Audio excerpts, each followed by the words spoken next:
Hello students, welcome to my YouTube channel English Classes by Sanjeev Shukla. Students, I am going to take up one of the finest topics, how to write reference, context and explanation. संदर्भ, प्रसंग, व्याख्या कैसे लिखें। ये जो topic है कक्षा 11 एवं 12 दोनों के लिए ही महत्वपूर्ण है। पार्डन बॉयज, आपको जानकारी हो कि आपकी जो 100 मार्क्स का क्वेश्चन पेपर है उसमें से 20 मार्क्स के आपका एक्सप्लेनेशंस आते हैं, 1 from pros carrying 10 marks and 1 from poetry section also carrying 10 marks. So 10 plus 10, 20 marks. So you know this topic is very important. न केवल मार्क्स के हिसाब से बल्कि आप जो एक क्वेश्चन करते हैं, प्रोबेबली आपका जो पेपर है इसमें प्रोज में फर्स्ट क्वेश्चन नहीं रहता है। यदि आप फर्स्ट क्वेश्चन अटेम्प्ट करते हैं तो आपका जो इम्प्रेशन है एग्जामिनर के ऊपर, जो चेकर है, वो पड़ जाता है पूरा इस क्वेश्चन को लेके कि छात्र का लेवल क्या है, किस तरीके के उसका एक जो दिमाग में एक इमेज बन जाती है कि छात्र इस स्तर का है, इस तरीके के हमको इसको मार्किंग करनी है। क्योंकि बॉयज जो आपकी आंसर सीट होगी उसको पूरा नहीं पढ़ा जा सकता है, एग्जामिनर के ऊपर प्रेशर रहता है। वो देखता है कि भाई जो आपने हाईलाइटेड चीज़ें की हैं या जैसे आपका कोई सेंट्रल आइडिया आप जो लिख रहे हैं, सॉरी एक्सप्लेनेशन कर रहे हैं, उसका रेफरेंस कॉन्टेक्स्ट और एक्सप्लेनेशन देख लेगा, आपको वो माप लेगा, आपको मेजर कर लेगा कि आपका स्तर क्या है। तो बॉयज, अच्छे मार्क्स पाने के लिए आपको जो रेफरेंस कॉन्टेक्स्ट एक्सप्लेनेशन को भली भांति अच्छी ढंग से लिखना चाहिए। आज का टॉपिक यही है। बॉयज, सबसे पहले आता है रेफरेंस। रेफरेंस सबसे पहले लिखना होता है आपको। देखिए, रेफरेंस एक नाउन वर्ड है जिसका अर्थ संदर्भ होता है। संदर्भ शब्द रिफर शब्द से बना हुआ है जिसका अर्थ होता है संकेत करना।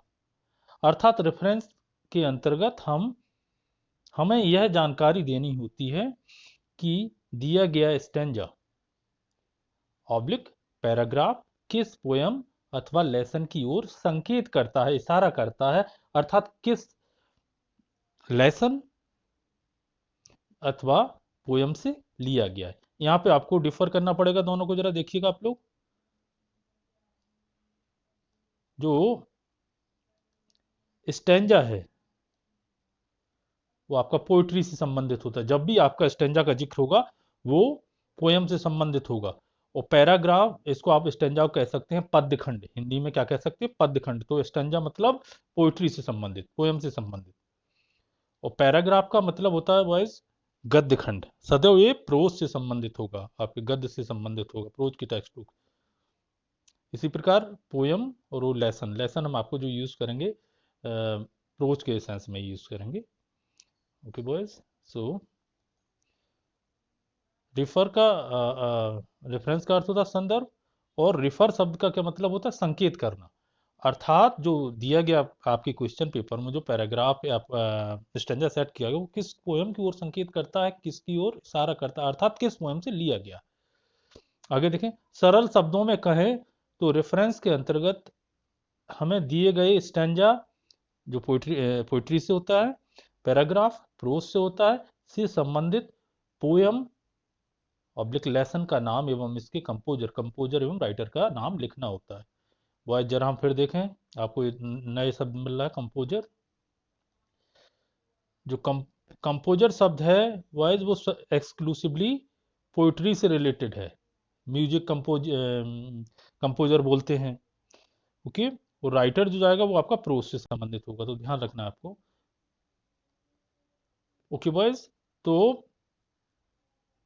रेफरेंस का मतलब होता है कि आपको उसमें अपने रेफरेंस में दर्शाना होता है कि जो पैराग्राफ आपके क्वेश्चन पेपर में सेट है या स्टैंजा है वो किस पार्ट से लिया गया है, किस उसके राइटर कौन है, अथवा किस पोएम से लिया गया, उसके कवि तो उन्हें आपको ये जानकारी देनी होती है। तो रेफरेंस क्लियर हो गया। अब आगे चलते हैं हम लोग। अब हमने इसमें टेम्पलेट दिए। टेम्पलेट क्या कहलाता है? नमूना। जैसे आपने गांव में देखा होगा ईंटें बनती हुई, जो ईंट बनाई जाती तो उसका एक सांचा रहता है, एक ढांचा रहता है, एक सांचा रहता है। उसमें जो गीली मिट्टी वो डाली जाती बार बार, और पलट के दबा के उसको कई ईंटें बनाई जा सकती हैं। इसी प्रकार टेम्पलेट का अर्थ है नमूना। उसमें आप थोड़ा सा चेंज कर दें तो वो सब पे लागू हो जाता है। देखिए कैसे। Template to write reference, reference लिखने का नमूना। This template can be use to write reference both for the stanza, that is poetry section, and for the paragraph, that is prose section। अर्थात गद्य एवं पद्य दोनों के लिए जो नीचे टेम्पलेट दिया गया, नमूना दिया गया है, उसका इस्तेमाल आप कर सकते हैं। फॉर द पोइट्री स्टैंजा, अब पोइट्री सेक्शन के लिए आप देखिएगा क्या है, ध्यान रखिएगा। आपका जो ये जो पोर्शन इतना इतना लिखा हुआ है, this is for poetry section. These lines have been taken oblique extracted from the poem, the name of poem composed by the name of poet। तो यहाँ पे आपको देखिए क्या दिया गया, टेकन या एक्सट्रैक्टेड में से कोई एक वर्ड चयन करना, ऑब्लिक लगा हुआ है तो क्या हो जाएगा, these lines have been taken from. इसको अगर टेकन यूज कर रहे हैं तो आप एक्सट्रैक्टेड यूज नहीं करेंगे, तो क्या हो जाएगा, these lines have been taken from the poem. The poem का नाम लिखेंगे जिस पोयम से लिया गया है, एंड कंपोज्ड बाय, यहाँ पे नेम ऑफ द पोएट, जो कवि है उसका नाम लिखेंगे। दूसरा तरीका क्या हो सकता है, यदि आप इसमें टेकन को यूज नहीं कर रहे हैं यहाँ पे, तो आपका क्या हो जाएगा, these lines have been extracted from the poem, the name of poem, poem का नाम लिखेंगे यहाँ पे, compose by the name of poet ए। क्लियर है बिल्कुल। आपको ध्यान क्या रखना है, जब भी आप पोयम का नाम दें तो पोयम का टाइटल जैसा है वैसे ही लिखें। क्लियर है। आप कहीं ये ना कहने लगे बीच उसमें आ रहा है, सेंटेंस में आ रहा था, तो इसके हम जो लेटर्स हैं, जो फर्स्ट लेटर्स हैं, जैसे मान लो माई हेवन है, आप माई हेवन का आप कहने लगे बीच में आ रहा है सर उसका, तो हम माई का एम छोटा बना दें, नहीं, हेवन हेवन का एस छोटा बना दें, वो आपका गलत माना जाएगा, रॉन्ग रॉन्ग कंपरेशन। पोइट्री का टाइटल जैसा है, अर्थात एम को भी कैपिटल लिखना पड़ेगा आपको, और हेवन का एच भी कैपिटल लिखना पड़ेगा। इसी प्रकार जो लेखक का नाम है वो भी आपको, लेखक का नाम मान लो दो शब्दों से मिलके बना हुआ है, रविन्द्रनाथ टैगोर, तो रविन्द्रनाथ का आर भी आप कैपिटल लिखेंगे, टैगोर का टी, जैसा आपकी किताब में दिया गया वैसे ही लिखेंगे, अन्यथा आपका गलत इंप्रेशन पड़ेगा। और साथ ही आपको क्या करना है कि जो टाइटल लिखें आप पोएम का या लेखक का नाम लिखो, उसको ब्लैक पेन से अंडरलाइन कर देना है। ओके बॉयज, अब चलते हैं हम आगे। प्रोज पैराग्राफ के लिए कोई गद्य जो खंड दिया गया है आपकी प्रोज की टेक्स्ट बुक से लिया गया कोई पैराग्राफ, जब उसका आप रेफरेंस लिखेंगे, रेफरेंस का मतलब ये बताना कि ये किस पार्ट से और इसके लेखक कौन है। These lines have been taken oblique extracted from the lesson, the name of the lesson written by the name of the writer.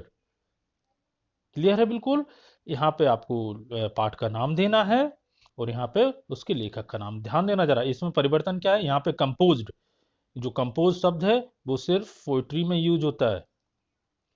Compose देखिए दोनों में डिफरेंस क्या है, कंपोज्ड और यहाँ पे क्या लिखा हुआ, written.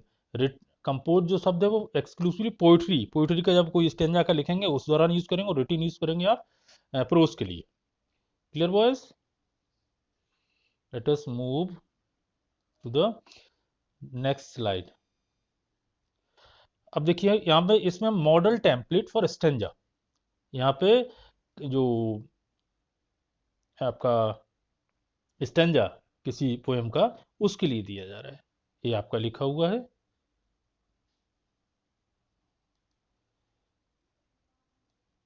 These beautiful verses have been taken oblique extracted from the poem। यहाँ पे आपको देना फिर टाइटल ऑफ पोएम देना है, यहाँ पे आपको टाइटल ऑफ पोएम देना है, द टाइटल ऑफ पोएम कविता का नाम composed bye the name of the poet. ये वॉइस एक्सक्लूसिवली आपका किसके लिए है? पोइट्री के लिए। यहाँ पे डिफिकल्ट वर्ड क्या है? वर्सेस। वर्सेस का मतलब वॉइस होता है छंदमयी पंक्तियाँ।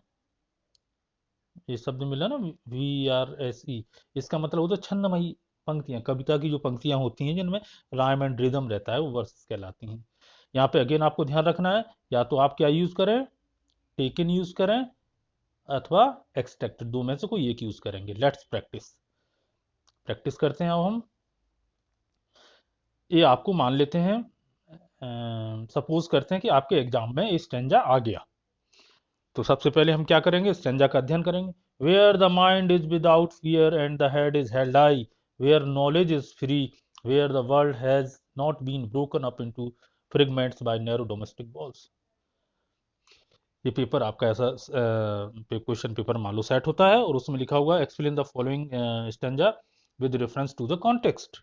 एक क्वेश्चन में दिया गया होगा, तो आप जब इस स्टेंजा को देखेंगे, यदि आपके द्वारा जो जिस पोएम से लिया गया है, आपने पोइट्री सेक्शन की जितनी भी पोएम्स उनका सही ढंग से अध्ययन किया होगा, तो जैसे ही आप स्टेंजा पढ़ेंगे आपको समझ में आ जाएगा कहाँ से लिया गया है।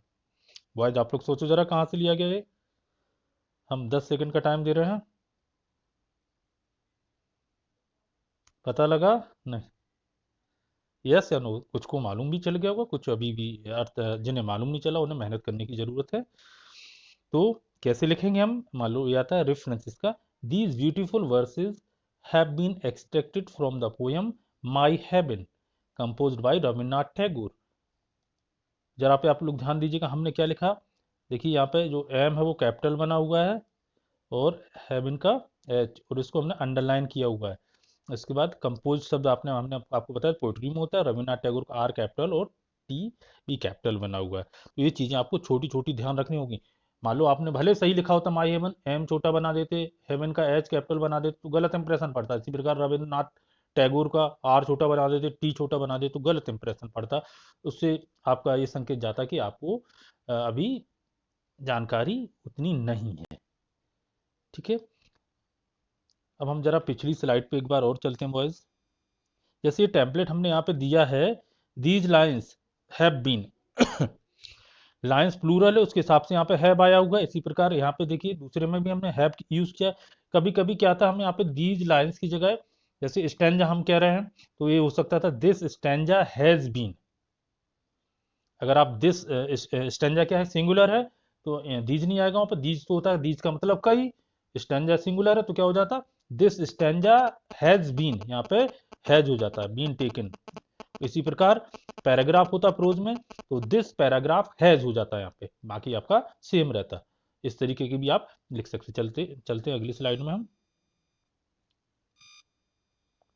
अब आता है बेटा इसके बाद, जब आपने सक्सेसफुली अपना रेफरेंस लिख लिया, उसके बाद आता है कॉन्टेक्स्ट। कॉन्टेक्स्ट का मतलब है प्रसंग, प्रकरण, विषय, परिस्थिति।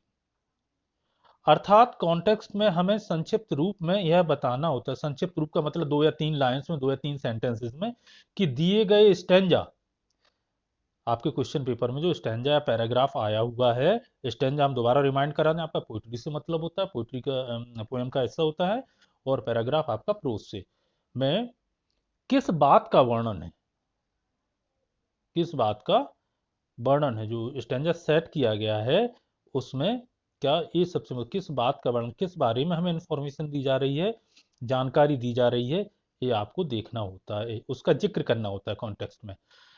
ओके, अथवा पूर्व के स्टैंजा पैराग्राफ की विषय वस्तु घटनाक्रम को वर्तमान स्टैंजा पैराग्राफ की विषय वस्तु घटनाक्रम से जोड़ना होता है। यदि कोई ऐसी कहानी आप पढ़ रहे हैं जिसमें पहले कुछ घटित हो चुका है ना, और उसके बाद की कोई पैराग्राफ सेट किया गया, तो आप पूर्व की कहानी भी 1-2 लाइन में बता सकते हैं। इस कहानी में इसके बारे में बताया जा रहा है, और अब इसमें ये बताया, कभी ये बतलाता है, राइटर ये बतलाता है, इस तरीके के आप लोग प्रसंग से भली भांति परिचित हैं। जैसे अभी लॉकडाउन के दौरान रामायण आ रहा था, जो एपिक रामायण है, रामायण और महाभारत आ रहा था टीवी पर, तो पूछते थे एक दूसरे से, आज किसका प्रसंग आ रहा है? आज धनुष यज्ञ है, ये प्रसंग घटना। इसी पर आज रावण वध है ना, आज द्रौपदी चीरहरण है, तो ये प्रसंग कह रहा है। आज किसका प्रसंग है, आज आज के एपिसोड में किसका प्रसंग है? प्रसंग का मतलब घटना, प्रकरण, विषय। ओके, क्लियर है? फॉर एग्जाम्पल,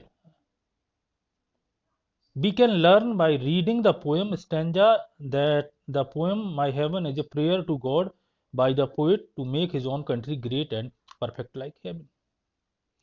यदि हम समझ सकते हैं, यदि हम परीक्षा से पूर्व हमने अपनी जो पोएम्स हैं उनको सही ढंग से पढ़ा हो, तो देखिए इसमें माई हेवन के बारे में वी कैन लर्न, हम सीख सकते हैं पोएम को पढ़ के, या स्टेंजा के बारे में जान सकते हैं, सीख सकते हैं कि दैट द पोएम, कि जो पोएम है माई हेवन, वो एक प्रकार से ईश्वर को प्रार्थना है कवि के द्वारा, अर्थात इस कविता में ईश्वर के द्वारा, इस कविता में कवि के द्वारा ईश्वर से प्रार्थना की गई है। किस उद्देश्य से? To make his own country, उसके स्वयं का जो देश है उसको महान, पूर्ण, स्वर्ग के समान बनाने, पूर्ण स्वर्ग के समान महान और पूर्ण बनाने के लिए प्रार्थना की गई है। अगर हमें ये जानकारी होगी कि जो माई हेवन है उसमें क्या कहा गया है, क्या किस तरीके उसका बैकग्राउंड है ना, तो हम लिख सकते हैं कॉन्टेक्स्ट को। क्या?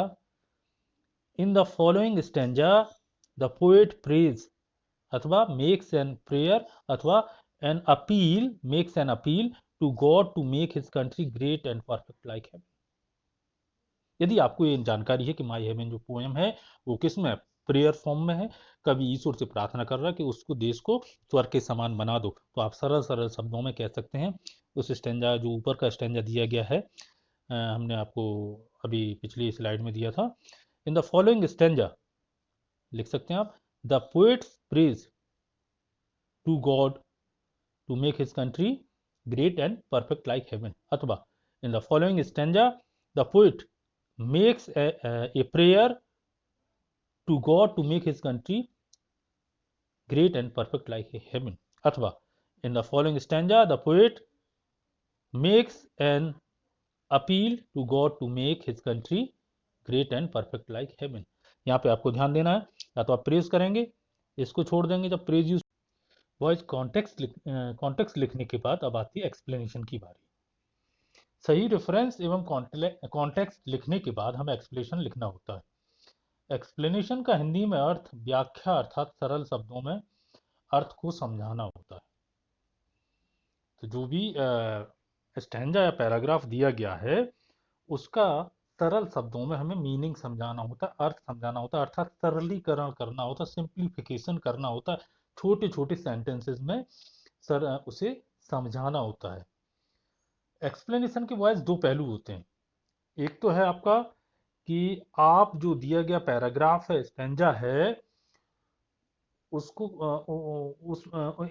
उसमें आप कितना समझ पा रहे हैं कि इसमें क्या बताया गया है, कवि के द्वारा, राइटर के द्वारा क्या कहा गया है, आपके ऊपर क्या इंप्रेशन पड़ रहा है, क्या थॉट्स आपके माइंड में है उस स्टेंजा को लेके, इसमें क्या बताया गया है। एक तो पहलू हो गया एक्सप्लेनेशन का, थॉट आपके अंदर विचार आना चाहिए, आपको पता चलना चाहिए, दिमाग में एक आइडियाज जनरेट होने चाहिए कि इसमें क्या बताया गया। दूसरा होता है उसका एक्सप्रेशन, अभिव्यक्ति, उसे सरल छोटे छोटे सेंटेंसेस में लिखना। तो देखते हैं हम, एक्सप्लेनेशन के दो पहलू होते हैं, थॉट, आइडिया, विचार, अर्थात आपको दिए गए स्टेंजा पैराग्राफ के अर्थ को कितना समझते हैं, आप कितना समझते हैं, जो पैराग्राफ आपके क्वेश्चन पेपर या स्टेंजा सेट किया गया उसका आप कितना अर्थ समझते हैं। इसी समझ के आधार पर जब हमारे मन में आइडियाज या थॉट्स बनते हैं जिनको कि हम एक्सप्लेनेशन में व्यक्त करते हैं, जब हमें मालूम है कि स्टेंजा में ये बताया गया है, ये थॉट्स एक्सप्रेस किए गए हैं, तो उनको हम फिर सिंप्लीफाई कर सकते हैं और छोटे छोटे सेंटेंसेस में तोड़ के उसको और सरल कर सकते हैं। इसके लिए आपको बार बार क्या करना चाहिए, जो लेसन्स या पोएम्स हैं उनका रिवीजन करना चाहिए बार बार, जिससे कि आपको मान लो कोई पोएम 24 लाइन्स की है, 30 लाइन्स की, उसमें से 4 लाइनें दी गई, 4 वर्सेस दी जाती हैं क्वेश्चन पेपर में, तो आपको मालूम तभी चल पाएगा जब बार बार आप पोएम को रिवाइज किए होंगे कि इस कविता से लिया गया, इसमें ये बताया गया, इन लाइनों का मतलब ये है। दूसरा एक्सप्रेशन, अभिव्यक्ति, उनको लिखना, कैसे लिखें हम, जो छोटे छोटे वाक्य हैं, अपने थॉट्स को छोटे छोटे सेंटेंसेस के द्वारा लिखना ही अभिव्यक्ति कहलाता है। इंटरमीडिएट लेवल पर, आपके लेवल पर, आप लोगों से बहुत क्लिष्ट शब्द या सेंटेंसेस की उम्मीद नहीं की जाती है। स्टूडेंट्स, आपके अंदर जितनी अच्छी ट्रांसलेशन की एबिलिटी होगी उतना ही अच्छा आपकी अभिव्यक्ति एक्सप्रेशन होगी। इसके लिए आपको अपना ट्रांसलेशन सुधारना होगा। ओके बॉयज, तो बार बार आप लोग रिवाइज करते रहिए पोएम्स को, लेसन को बार बार पढ़ते रहिए। ओके, इस तरीके का आपका जो पहला पहलू है, थॉट और आइडियाज आपके अंदर आ जाएंगे। इस कविता में, इस लेसन में क्या बताया गया है, पर्टिकुलर स्टैंजा है, पैराग्राफ में क्या बताया गया है, ये आपके अंदर धीमे धीमे बार बार आप रिवाइज करेंगे, लेसन को पढ़ेंगे तो समझ में आएगा। वो ट्रांसलेशन अपने पावर को आप इम्प्रूव कीजिए धीमे धीमे, लिखने के तरीके को सुधारिए। आप बिल्कुल निश्चित तौर पे, ये अब ये उम्मीद नहीं की जाती कि आप बहुत अच्छे, बहुत हाई साउंडिंग वर्ड्स, बहुत डिफिकल्ट वर्ड्स यूज करें अपने एक्सप्लेनेशन में। सरल शब्दों के द्वारा आप सरलीकृत करके सिंपल सेंटेंस में अपनी बात को रख सकते हैं, उसका अच्छा इंप्रेशन पड़ता है boys. Next, some tips for writing an impressive explanation. प्रभावी जो एक्सप्लेनेशन है, व्याख्या लिखने के लिए कुछ टिप्स दे रहे हैं हम आपको। Always begin explanation with the following words of phrases. अपना जो एक्सप्लेनेशन है आप इन शब्दों के साथ सदैव शुरू कीजिए। क्या? जैसे ही आपने रेफरेंस कॉन्टेक्स्ट लिख लिया, उसके बाद आप एक्सप्लेनेशन हेडिंग डालेंगे, तो आपका जो एक्सप्लेनेशन ओपन होना चाहिए वो इस सब इनसे होना चाहिए, इस फ्रेज से होना चाहिए, in my opinion, in my opinion, अथवा अकॉर्डिंग टू मी। इन दो में से किसी एक का प्रयोग कीजिए आप। जैसे एक्सप्लेनेशन ओपन करते हैं आप, तो इन माई ओपिनियन द पोइट अथवा द राइटर सेज दैट, इस तरीके के अपनी जो विचार है, एक्सप्लेनेशन, उसको आगे बढ़ाइए। तो सबसे पहले आपको इन दो में से किसी एक को यूज करना है, इन माय ओपिनियन। जैसे आप एक्सप्लेनेशन आप ओपन अप करते हैं, बिगिन करते हैं लिखना, ओके, या अकॉर्डिंग टू मी, ये तो गुड हैबिट है।